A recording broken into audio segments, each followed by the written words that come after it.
Welcome to enVisioning Success, the weekly podcast that's your prescription for business clarity. In today's episode, we dive into the science of avatar creation with your hosts, Laura DiBenedetto and Julia Becker Collins. Learn why objectivity is key when crafting your ideal customer. Discover why your avatar shouldn't mirror you and how data and research are critical for effective avatar development.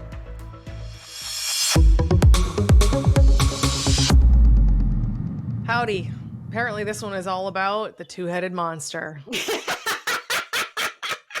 Listen, if people could hear the outtakes on our episodes or what we talk about before we hit record, I feel like they would laugh as much as we do.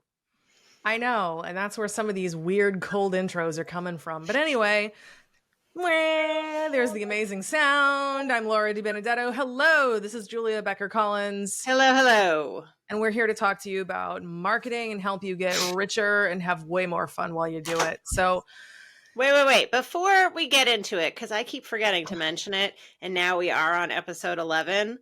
If you prefer to watch episodes and see the antics, we are on YouTube. And then you can see the faces that I make at Laura while we're recording. 10 out of 10 recommend. the ones she gets in return. I'm fine with that. I accept that. So apparently I'm going to check another box. I'm going to do it again. I'm going to remind you, please like and subscribe, share, review, do all the things. We could really use some love online so we can continue to bring this show to you for free. If you have questions about your marketing or something you'd like for us to cover in an episode, please shoot us a note at info@vision-advertising.com or just check us out at vision-advertising.com. We would love to help you. Today's episode, no big words. Sorry. No $5 words today? No. Fails. No. This one is objective over personal. The science of avatar creation. Still not the movie. Yeah, again, not the movie. No giant 9-foot blue people. Correct. Mm-hmm. So today what we're going to be doing is addressing common misconceptions about avatars being based on personal biases or aspirations. Julia, I'm going to have you kick us off this time because I know you were super excited about this particular episode. So come on, tell them what they've won.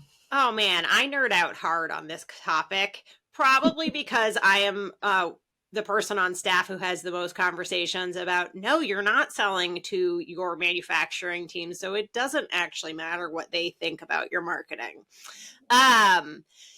Preach. So, yeah, I know. Say it, sister. The reason that your avatar isn't you and shouldn't be is a conversation I have often with prospective clients, current clients, and even the staff at Vision Advertising.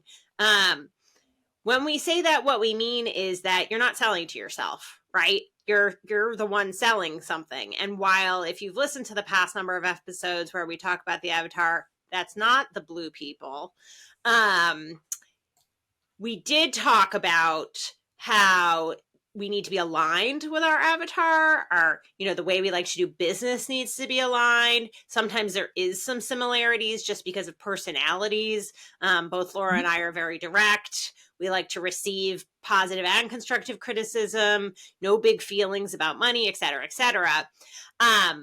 But all that being said is we're also not selling to ourselves, right? I don't need marketing services. So I need to like what we're putting out about ourselves, right? And our marketing and think it's a really good job. But in the end, I'm not trying to sell to myself. And I'll tell you a story. I had a conversation with a really great client of ours about some video work we're doing for them. And they love it. It's great. Huge, amazing email telling us how fantastic everything is. And they want to kind of run it past their team. And I believe they ran it past about 11 people. So we get an email the following week that has 11 separate sections of feedback. Now, keep in mind, this company is not a marketing agency. They are in technology. And so it's great. Some of the feedback was really helpful in terms of be sure to use this word instead of this word because that's more technically correct. Great. We want that feedback. Fantastic. But what doesn't work is when you say, well, it's not selling to me, or I wouldn't be interested in this. Well, we're not trying to sell to you, and that company's not trying to sell to you. You are an amazing part of the team that works there, but you are not the person that they are trying to sell to. They're trying to sell to somebody who's going to buy their technology, not the people that are building it behind the scenes. So yes, buy-in and feedback is fantastic, but you also need to look at it through the lens of, is this feedback, or is this buy-in, or is the conversation I'm having internally with my staff something that's going to add value to our marketing in terms of the correct terminology or data points I wasn't aware of? Or is it that they're so excited about a piece of what we do, and that's great, but actually the person we're selling to, that's not the highlight of what we do.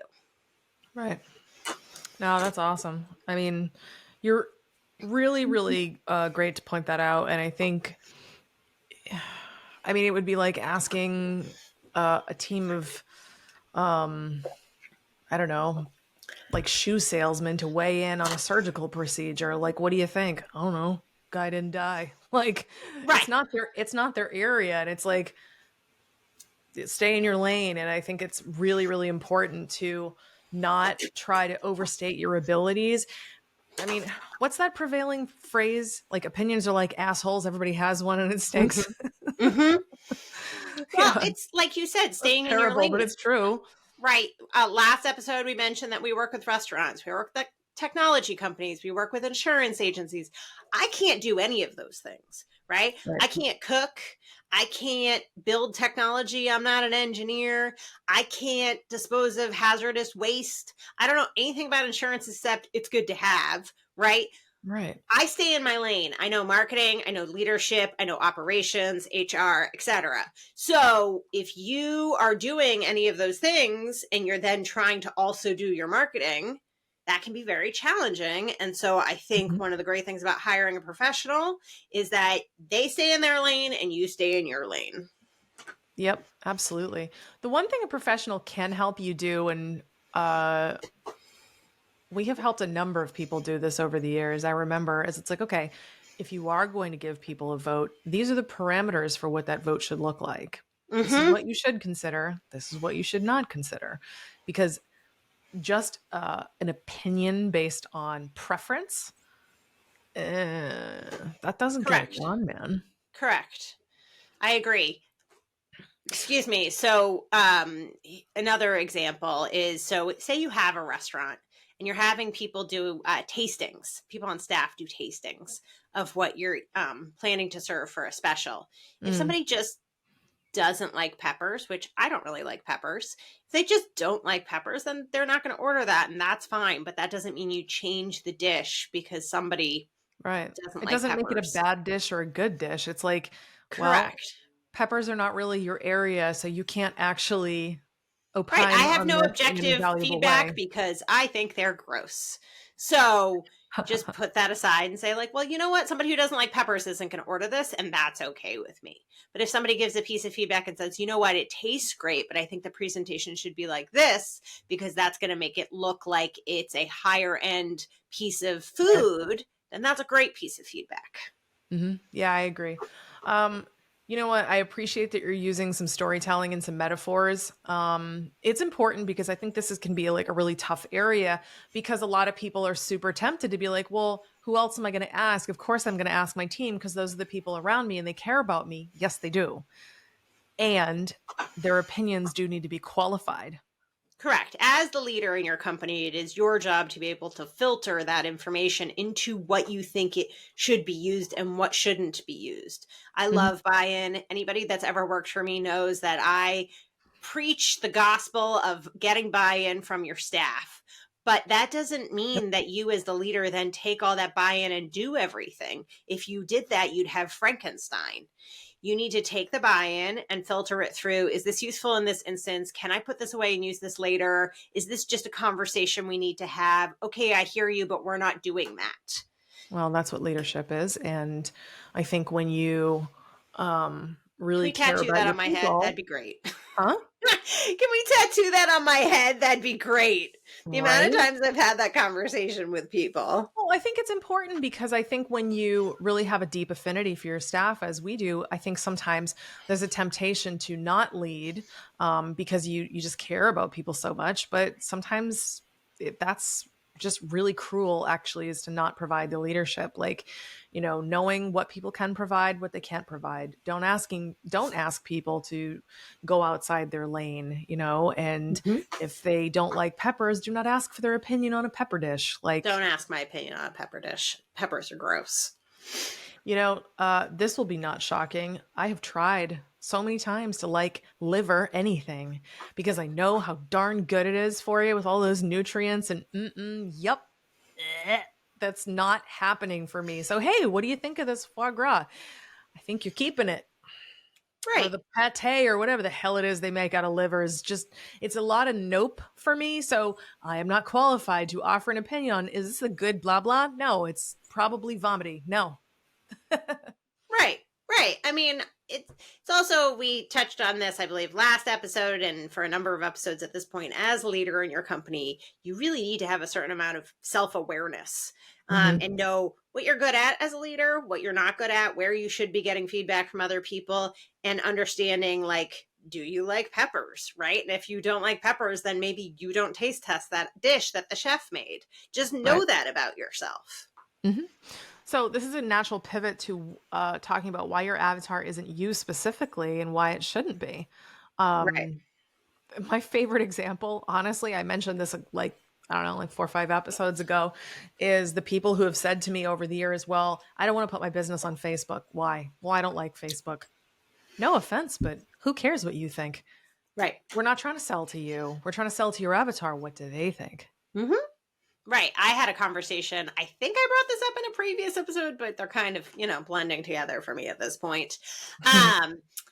I had a conversation once with somebody who owns a restaurant, popular restaurant, very tasty food, all those things. But with all restaurants, you get some negative reviews on Yelp and Google, etc. And he just did not believe at all. It was the hill he was going to die on, that reviews mattered. He thought you just ignore them and it doesn't matter. And I tried to have a conversation with him where I explained, like, I understand that you don't like reviews and you don't make buying decisions with reviews. And when you go to a new city, you don't look at Yelp. That's okay. But the person who comes here does. And we're not selling to you, we're selling to them, and you're trying to make more money. So let's focus in on that. Mm-hmm.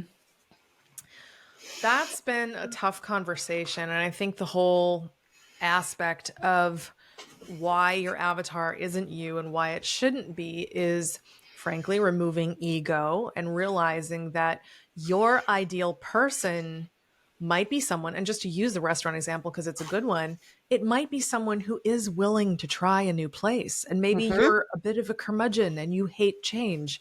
You're not your ideal customer in that case, but the person who likes adventure and trying new things and checking out Yelp, you want their business. So they're really well suited to you, people who are maybe more open-minded than you are, So that's good to keep in mind. Like, what are perhaps the aspirational traits that maybe you wish you had, but you don't, but your customer does? Right. And maybe it has to do more with demographics, which we talked about 2 episodes ago. If you are a well-established restaurant, still on this theme here, and you really know what you're doing, and one of the results of that is you really consistent food and it's really delicious, that's awesome. But the person you might be selling to is in a college town and they're between the ages of 18 and 22, or maybe 25 if they have graduate programs. Those people are new to the area. They're always looking for something fun and fresh, and they are on their phones all the time, and they grew up with, social media and the internet. So if they are looking at reviews and all they see is negative reviews because nobody's dealing with any of that, then that's a real problem. That's going to affect your bottom line. Yeah, for sure. So let's talk about data and research. I know you're all excited about these particular things. I want to hear more from you about these particular things. Well, to know me is to know that I nerd out hard on objective data. Objective is hard facts, data, research, etc. Subjective, still important. Subjective is your feelings and your thoughts about things, but those aren't backed up by hard numbers and science.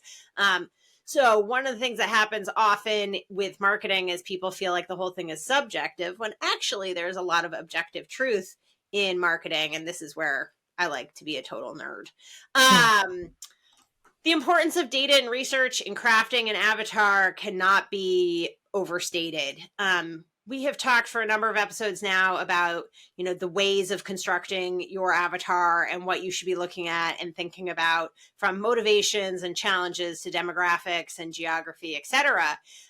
All of those pieces can come from data and research, in terms of looking at the Google Analytics on your website, at the analytics on your social media pages, who are you selling to now, etc. But then also doing a deep dive online. If the people you tend to sell to are in South Dakota and women, so, do some Google searching. This is, you don't need an advanced degree in this. It's what are the buying habits of women in South Dakota, ages 40 to 60? There is a lot of information out there. And once you can get a hold of that objective truth, you can make better decisions, and you will not be doing things like spaghetti marketing, which is where you throw things at the wall to see what sticks. Yeah. See, if somebody looks at us on YouTube, they can enjoy that face you just made. It's a good one. Yeah, this is also where AI can be helpful to you. So I'm a big fan of ChatGPT, because turns out it's really good at providing good top layers of research. There's a lot of stuff that's missing. You do want to kind of double check. But what I like about the research is aspect of using AI is you can ask a question. Hey, I'd like to know more about this, this, and this. I'm going to ask you some questions about this, this, and this. Please provide some statistics and where I might be able to validate the data. AI is something that is useful based on what you put in.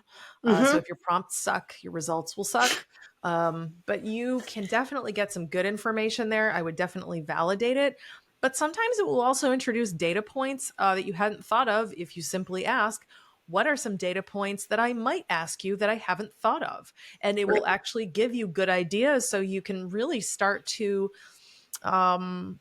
get into the weeds of the data and the research in ways that are bigger than what you might be thinking right now. We're a huge fan of collaboration and bouncing ideas off each other. And, I'll text Julia and hey, I'm working on this thing. What do you think? And she'll do the same thing. But what happens when you don't have that person? And what if it's, lonely at the top, and you really just need somebody to figure this out with? Well, that's where tools like AI can be very useful. And I'm a big fan. Yeah, so absolutely. We've heard of confirmation bias. I would love to hear more from you about this. I'm letting you do all the talking, girl, because this is your jam. You're this is my nerdgasm. Let's have it. I know, right? You can tell Julia spends a lot of time on this. And when I say a lot, I mean a lot. Lots of conversations. Let's talk about avoiding these pitfalls like confirmation bias. Yeah. So before I dive into that, Laura, do you want to define confirmation bias? Because I always like to make sure people know what we're talking about rather than have to Google all of our terms. Yeah. I'll get the definition so we can actually have vocabulary lessons. And then you too can ace your SAT test. So this is what Wikipedia has to say. It's the tendency to search for, interpret, favor, and recall information in a way that confirms or supports one's prior beliefs or values. People display this bias when they select information that supports their views, ignoring contrary information, or when they interpret ambiguous evidence as supporting their existing attitudes. Yep. I wanted to... In full transparency, I wanted to Google that and get a proper definition, because I was probably going to muffin top it for you and being I want to be right, basically. The bottom line with that is I said what I said at the beginning, and then I'm going to continue to believe that later. It's, Yeah. So to answer your question, trying to avoid things like confirmation bias when you're creating your avatar, this is where we go back to looking at data and research. And again, you're not looking at data and research that backs up your point that you're trying to make. You're trying to get those objective data points that really are the truth of what's happening. So if, say, you want to be selling to women in South Dakota, that's great. But if you're not selling to them right now, then don't say you're selling to them right now.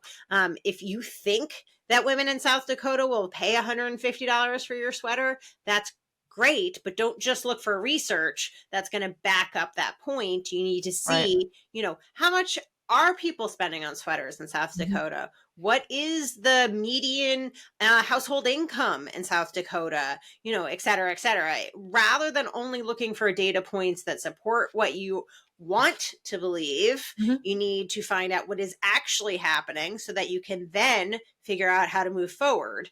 And the reason that's so important is so that you don't then trap yourself in a corner of, I should be doing this and I should be able to do that, shoulding yourself to death, rather than having those objective data points and being able to say, well, I have done the objective research here. I know that women in South Dakota will only spend $75 on a sweater, so that's how I'm pricing my sweater. Well, I tend to summarize things pretty quickly. And I definitely wanted to give you like that longer definition for confirmation bias. I think you did a great job unpacking that. Thanks. The short thing I would add to this, specifically seek out how you might be wrong. Yes. Like, yes. And listen to people. Get the when they tell confirmation, you. but also get the, the wrong bias. Be like, okay, statistics that basically support the opposite position. You want to be objective, to what you were saying earlier, like objectivity is important. It's not about fact, like feelings. It's all about facts. That's it. Correct. So absolutely. That's good stuff. Thank you for that. I think there's a ton of value here. So objectivity, that's my favorite thing. So objective over personal, the science of avatar creation. Definitely do your homework, use AI, poll the people who are qualified to be polled, and definitely don't get sucked into the pit of confirmation bias. So we said at the beginning of this episode to like, subscribe, share, review, do all the things. Please smash that button. If you need some help with your marketing, give us a shot. The show is sponsored by Vision Advertising. We would love to help you and love to point you in the right direction, even if you don't work with us. We always do complimentary consults. Next week, we're going to be talking about turning avatars into gold, magnetic marketing, and monetization strategies. Oh, it's a $5 word episode, I see. Yes. Excellent. I do what I can. But I think that's there's theoretical in my notes. So, that's a $3 word. Yeah, I'm not saying $5, but you definitely get paid for it. Maybe $2.50. I don't know. Well, anyway, thanks for listening. Thank you, Julia. And I'm Laura. Thank you for being here. It's a pleasure, and we'll see you next week.